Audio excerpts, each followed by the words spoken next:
So will cooking tomatoes or anything acidic ruin your seasoning? Let's get into it.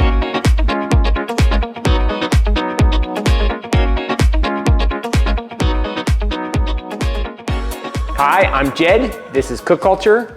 So I get asked all the time about care and maintenance of cast iron and carbon steel. One of the big questions that comes out of those conversations is acidic foods. Can I cook acidic foods? The simple answer is yes, you can, but there's a caveat to that. So acidity will break down seasoning. It is just kind of what happens. You use vinegar in simmering in a pan to clean your seasoning right out. If you leave it for long enough, it's going to destroy your seasoning. But if you're going to be cooking tomatoes or something acidic, every once in a while in normal use, while focusing on building a really strong seasoning on your cast iron or carbon steel, then cooking tomatoes or tomato sauce or adding a demi-glaze or using a demi-glaze once in a while is not going to be damaging. You will want to make sure that you post-season and that you're doing all the regular maintenance that you would anyways, but the trick is to have a bomb-proof seasoning to start with. So if you're starting from scratch, you've got a brand new either factory seasoned cast iron or you've just seasoned a piece of carbon steel, I wouldn't recommend to then start using it for acidic foods. But if you've been using it for many months, you've built a really nice seasoning, it's good, it's strong, it's dense, then doing it once in a while is really gonna make no difference. So I'm gonna show you by just chopping up these tomatoes. I'm gonna make a really quick little tomato jam or tomato paste, and we're going to take a good inspection of this seasoning on this field number 8 before, and then we're gonna have a good look at it after, and then we're gonna also post-season it like we would all the time and see the results. So here we go. Okay, so really nice, solid, even, consistent seasoning. This is my number 8 from home. It's really evenly cared for. There's no funny little soft spots or dry spots.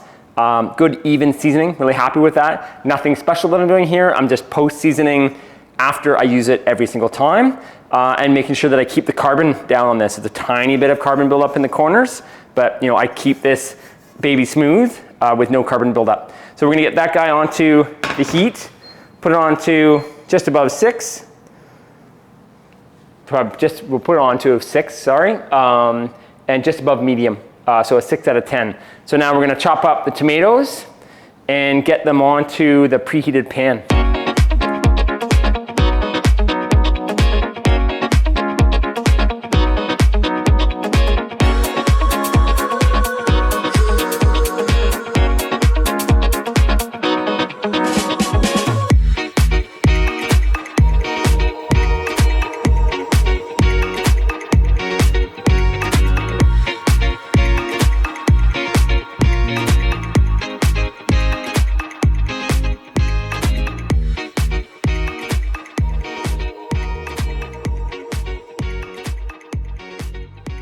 Okay, so I've made a jam here, just sauteed down a bunch of tomato.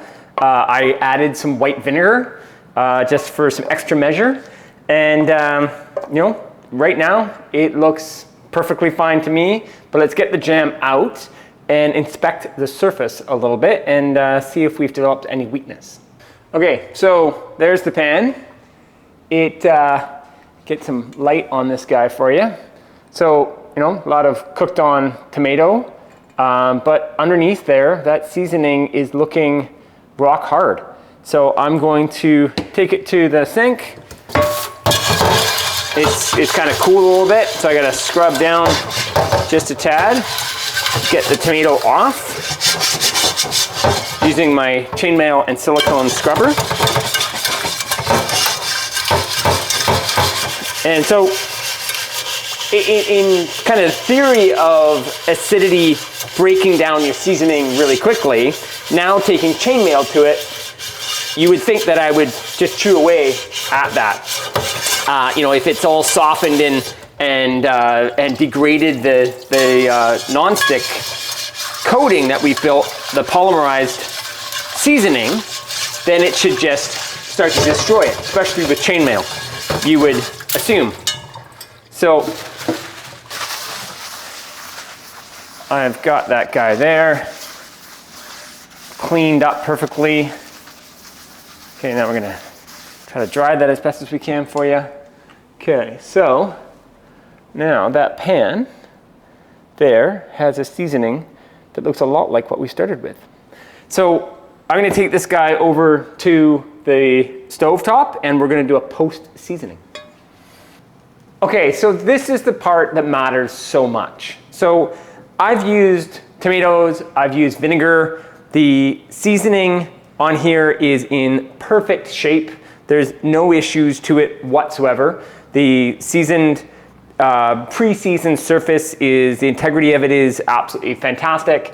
No problem at all. So I've cooked tomatoes, once a week type thing in this pan for years, and it just continues to stay strong and get better. If I cooked tomatoes and acidic things all the time, yes, it would start to degrade the pan. I don't want to use this as a primary tomato pot, but if I'm cooking a quick tomato sauce and throwing in some tomatoes or adding some apple cider vinegar or wine, whatever it is, doing that once in a while is not a big deal. It is, one step back, 10 steps forward when you're using your seasoning method all the time. So I'm using our Cook Culture seasoning paste here. That is beeswax and 2 different types of oil, but you can just use some grapeseed oil, totally fine. I've got the pan onto a heat that is around 6 out of 10, so just above half. I take pre-warm my cloth. I find really helps just taking a little bit of this out, and just take a little bit like shoe polish and just get that around the pan. You create a tiny little bit of smoke, really, nothing at all. You get that on, and so it's nice and shiny. So you get a nice sheen to that pan. So you can let this sit on the hob for a couple of minutes until the little bit of smoke they have dissipates. Let it cook, turn the heat off, and then let that fully cool, and you've post-seasoned. Using chainmail to get all of your carbon off all the time. Try not to overheat your pan. Don't cook things at too high of a heat if you can avoid it. That will carbonize a lot of the food and it can degrade your seasoning even worse than using vinegar. So try to cook everything at a medium to medium high heat. Try not to go into excessive heat with it. It's just bad for almost any type of cookware. So I hope that answers that one big question about acidic foods. Enjoy using your cast. Any questions, please leave them below. Take care.